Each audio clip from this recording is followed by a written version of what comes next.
महफिल में कोई कमाल हो जाए, इस महफिल में कोई कमाल हो जाए, धोती फट के रुमाल हो जाए।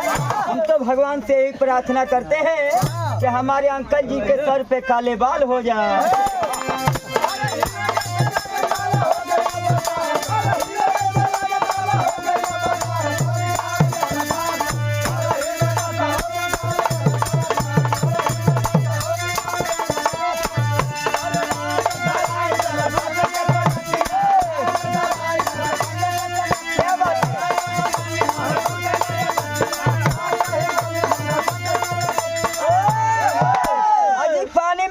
फेंका ना कीजिए दादाजी, पानी में कंकड़ फेंका ना कीजिए, क्योंकि उसको भी कोई पीता है।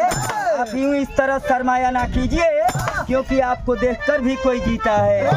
ये सही है।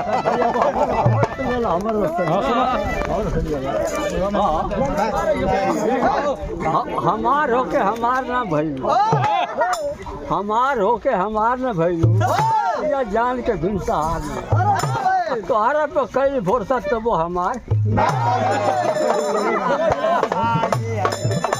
बुढ़ा के खरुल्ला में अचुत है।